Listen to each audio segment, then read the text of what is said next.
अस्सलाम वालेकुम रहमतुल्लाहि व बरकातहू। बिस्मिल्लाहिर रहमानिर रहीम। अल्हम्दुलिल्लाहि रब्बिल आलमीन वस्सलातु वस्सलामु अला अशरफिल अंबिया वल मुरसलीन। अच्छा, कल हमारी जो वीडियो थी वो थी हमारी कार्बोहाइड्रेट को डिफ़ाइन हमने किया था। जो नेक्स्ट हमारी वीडियो थी कि कार्बोहाइड्रेट को डिफ़ाइन तो कर लिया था, लेकिन हमने उसकी टाइप्स को देखना था। तो मेन हमने कहा था कि उसकी दो टाइप्स हैं। कार्बोहाइड्रेट की दो टाइप्स होती हैं, एक को कहते हैं रिड्यूसिंग शुगर और दूसरे को कहते हैं नॉन रिड्यूसिंग शुगर। तो हम उसको रिड्यूसिंग कार्बोहाइड्रेट और नॉन रिड्यूसिंग कार्बोहाइड्रेट भी कह सकते हैं। अब हमने समझना है कि रिड्यूसिंग क्या है और नॉन रिड्यूसिंग क्या है, इसको तसल्ली से समझिएगा। अच्छा, रिड्यूसिंग वो होता है, कार्बोनाइल ग्रुप भी हमने कल समझ लिया था, उसका पोटेंशियली एक्टिव जो ग्रुप होता है वो भी फंक्शनल ग्रुप, वो भी हमने समझ लिया था। अब हमारे पास क्योंकि कार्बोनाइल ग्रुप हमें समझ आया हुआ है, अब हमने ये समझना है कि अगर तो किसी भी कंपाउंड के अंदर, किसी भी ग्रुप के अंदर, सॉरी कंपाउंडिंग, किसी भी ग्रुप के अंदर अगर तो कार्बोनाइल ग्रुप या कीटो ग्रुप हो या फिर एल्डिहाइड ग्रुप हो, वो ग्रुप एक कम से कम एक ग्रुप उसका जो पोटेंशियली एक्टिव ग्रुप है वो वाला क्या हो, फ्री हो, उसके साथ कोई दूसरा कंपाउंड ना बाइंड कर रहा हो, तो हम उसे क्या कहते हैं कि ये रिड्यूसिंग कार्बोहाइड्रेट है। अब ये देखें, if at least one potentially active carbonyl group is not engaged to form the any type of bond formation, तो इस वजह से हम उसको क्या कहेंगे, ये रिड्यूसिंग कार्बोहाइड्रेट है। इसी का अल्टरनेट हम ले लेंगे कि अगर कोई भी पोटेंशियली एक्टिव कार्बोनाइल ग्रुप है जो इंगेज्ड है किसी दूसरे बॉन्ड फॉर्मेशन में, तो हम उसको नॉन रिड्यूसिंग कह देंगे। इसको हमने एग्जाम्पल से सही समझना है। रिड्यूसिंग और नॉन रिड्यूसिंग की सिर्फ डेफिनेशन को समझ लेना काफी नहीं है, अब हमें उसको एग्जाम्पल से समझना है। फॉर एग्जाम्पल, नंबर वन, पहले तो हम ये देखते हैं कि पोटेंशियली एक्टिव जो ग्रुप था हमारा, उसमें जो कार्बोहाइड्रेट है, कार्बोहाइड्रेट में हम अगर ग्लूकोज की एग्जाम्पल ले लें तो ग्लूकोज का ये स्ट्रक्चर हमारे पास सामने मौजूद है, C6H12O6। इसकी ओपन चेन जो है उसको मैंने स्ट्रक्चर बनाया है। अब इस स्ट्रक्चर के अंदर देखें, जो भी याद रखिएगा कि एल्डिहाइड ग्रुप होगा वो हमेशा कार्बन नंबर 1 पर बनेगा और जो कीटो ग्रुप होगा वो कार्बन नंबर 2 पर बनेगा। ये देखिए, ये स्ट्रक्चर है कार्बन नंबर 1, कार्बन नंबर 1 पर ये हमारा एल्डिहाइड स्ट्रक्चर है। अब हमें बताने की जरूरत नहीं है कि एल्डिहाइड क्या होता है। अब नेक्स्ट, ये हमारा दूसरा स्ट्रक्चर मैंने आपको ड्रॉ किया है। इस स्ट्रक्चर में आप देखें कि कार्बन नंबर 2, 1 और 2, कार्बन नंबर 2 पर हमारा कीटो ग्रुप, इसे हम कहेंगे कीटो और इसको हम कहेंगे एल्डिहाइड ग्रुप। अब हमें यह बात तो समझ आ गई कि जो पोटेंशियली एक्टिव हमारा ग्रुप होगा एल्डिहाइड, वो कार्बन नंबर 1 पर होगा और कार्बन नंबर 2 पर हमारा पोटेंशियली एक्टिव कीटो ग्रुप होगा। अब इन दोनों में से, मतलब जिस वक्त कीटो शुगर है तो कीटो, अगर एल्डिहाइड शुगर है तो एल्डिहाइड का पोटेंशियली एक्टिव का कार्बोनाइल ग्रुप, अगर तो किसी दूसरी बॉन्ड फॉर्मेशन में इनकी इन्वॉल्वमेंट नहीं है तो हम उसको क्या कह देंगे, ये रिड्यूसिंग शुगर है। आइए हम उसको एग्जांपल से समझते हैं कि फॉर एग्जांपल मैं लेता हूं माल्टोज। माल्टोज आपको पता है किस चीज से मिलकर बनती है, ग्लूकोज प्लस ग्लूकोज। दो ग्लूकोज के रेजिड्यू आपस में ज्वाइन करेंगे, वो हमारा ग्लाइकोसिडिक लिंकेज, वो हम बाद में नेक्स्ट वीडियो में देखेंगे कि लिंकेज क्या है, अल्फा या बीटा लिंकेज क्या है, उसको देखेंगे। अभी हम ये समझना है कि रिड्यूसिंग और नॉन रिड्यूसिंग क्या है। हम कहते हैं कि माल्टोज जो है रिड्यूसिंग शुगर है। उसकी एक एग्जांपल मैं बता देता हूं। अगर माल्टोज रिड्यूसिंग शुगर है तो ठीक है, उसको हम देख लेते हैं कि ग्लूकोज प्लस ग्लूकोज, दो चीजें जब ज्वाइन करेंगी ग्लूकोज रेजिड्यू ग्लाइकोसिडिक लिंकेज के थ्रू, तो ये क्या क्या बनाएंगी, माल्टोज। आइए हम देखते हैं माल्टोज। ये ग्लूकोज है, स्ट्रक्चर रिंग स्ट्रक्चर है, ये भी ग्लूकोज का रिंग स्ट्रक्चर है। ये दोनों ग्लूकोज हैं हमारे पास। अब ये ग्लूकोज ज्वाइन कर रहे हैं ग्लाइकोसिडिक लिंकेज के थ्रू।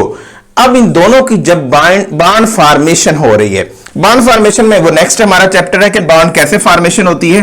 तो ये एक साइड पर हो गया, तो बाकी हमारे पास ऑक्सीजन बचा, तो ऑक्सीजन के साथ तो इस तरह से ये जो फॉर्मेशन हुई है बॉन्डिंग, तो ये रिमूव हो जाएगा और बाकी बॉन्ड फॉर्मेशन इसके थ्रू ये बॉन्ड फॉर्मेशन हुई।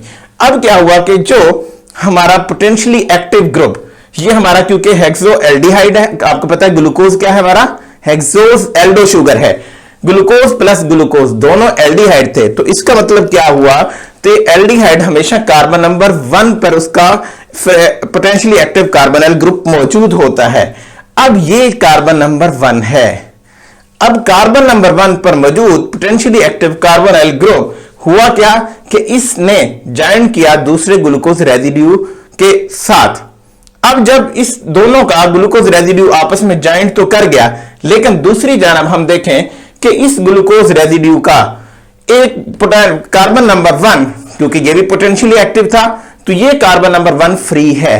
तो हमने कहा किसी भी कोई भी बॉन्ड फॉर्मेशन है, अगर उसके अंदर एटलीस्ट 1 कार्बोनाइल ग्रुप फ्री होगा तो उसे क्या कहा जाएगा, रिड्यूसिंग शुगर का। यहां पर ये है फ्री है, हम इसलिए कह सकते हैं। दूसरी तरफ एक बेस्ट एग्जांपल हम सारी देख लेते हैं कि जितने भी मोनोसैकेराइड्स हैं, याद रखिएगा monosaccharides, all monosaccharides are reducing sugar. Why? क्यों हम इन्हें कहते हैं कि रिड्यूसिंग शुगर है? क्योंकि मोनोसैकेराइड हमेशा सिंगल ग्लूकोज रेजिड्यू से मिलकर बने होते हैं।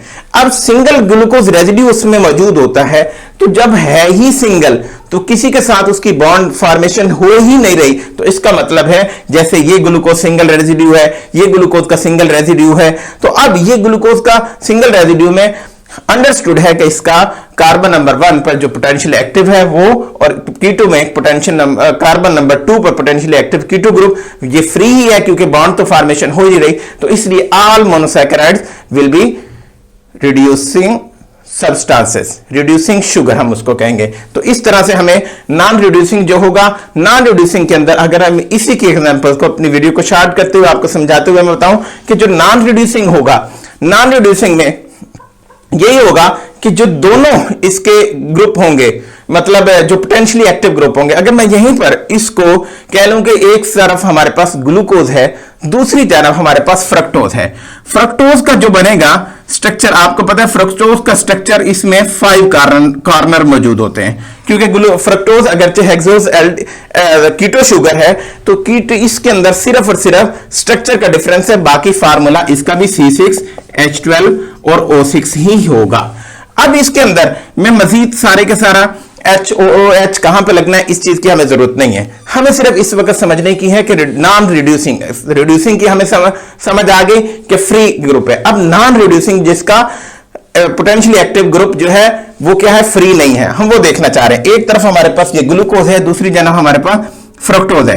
हम इसका ये लेंगे, ये हमारे पास हो गया carbon number 1, carbon number 2, carbon number 3, carbon number 4, carbon number 5 और कार्बन नंबर 6। इसमें क्या होता है कि जो फ्रक्टोज है इसके दोनों CH2OH दोनों क्या होंगे, रिंग के बाहर मौजूद होंगे, जबकि ग्लूकोज में एक CH2OH जो है वो रिंग के बाहर होगा। अब ये कार्बन नंबर 1 और कार्बन नंबर 2, अब ये क्योंकि फ्रक्टोज है, फ्रक्टोज आपको पता है कि फ्रक्टोज क्या है, ये कीटो शुगर है। कीटो शुगर की जब हम बात करेंगे तो इसका कार्बन नंबर 2 हमेशा पोटेंशियली एक्टिव ग्रुप होता है, कार्बोनाइल ग्रुप है। अब इसका ये कार्बन नंबर 2 जो है ये पोटेंशियली एक्टिव है। तो अब क्या होता है, आपको पता है कि जब भी हमें बनाना होगा क्या नाम है, सक्रोज, हमें सक्रोज चाहिए, तो सक्रोज हमेशा कब बनती है, जब ग्लूकोज प्लस फ्रक्टोज आपस में ज्वाइन करेंगे। अब ग्लूकोज क्या था, एल्डिहाइड, 1,2 ग्लाइकोसिडिक इस लिंकेज, जिसके अंदर क्या बनता है, अल्फा 1,2 ग्लाइकोसिडिक लिंकेज। अब अल्फा 1,2 ग्लाइकोसिडिक लिंकेज बनेगा तो क्या होगा कि ग्लूकोज का कार्बन नंबर 1 फ्रक्टोज के कार्बन नंबर 2 के साथ जाके ज्वाइन करेगा। वो ज्वाइनिंग हम उसको मजीद तफसील ग्लाइकोसिडिक लिंकेज के अंदर पढ़ेंगे कि अल्फा कौन क्या था और बीटा क्या था। मगर हमने ये बताया कि अल्फा जो हमारा रिड्यूसिंग और नॉन रिड्यूसिंग के बारे में आपको काफी कुछ उसके बारे में समझ आ गई होगी। अब जी जो एग्जांपल्स मैंने आपको दी थी हमारे सक्रोज के लिए, सक्रोज की एग्जांपल दी थी कि फ्रक्टोज और जो ग्लूकोज के हमारे इसके साथ बॉन्ड फॉर्मेशन होगी, तो वो बॉन्ड फॉर्मेशन होती है अल्फा 1,2। अल्फा 1,2 जब होती है तो अल्फा, क्योंकि ग्लूकोज हमारा क्या है, एल्डिहाइड शुगर है, तो इसका कार्बोनाइल जो ग्रुप है, मतलब कार्बन नंबर 1 ये हमारा पोटेंशियली एक्टिव ग्रुप है।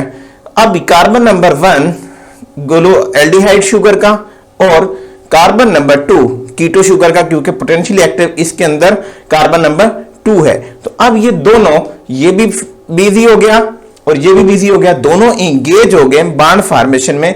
तो ना यहां पर फ्री एक्टिव जो है कार्बोनाइल ग्रुप रहा और ना ही यहाँ पर कार्बोनिल ग्रुप फ्री रहा। दोनों की बॉन्ड फॉर्मेशन की वजह से इस तरह से ये शुगर हमारी कहलाएगी नॉन रिड्यूसिंग। तो ये हमारा रिड्यूसिंग और नॉन रिड्यूसिंग के मुतल्लिक एक मुख्तसर सी गुफ्तगू थी। इस वक्त के लिए इजाज़त चाहूँगा।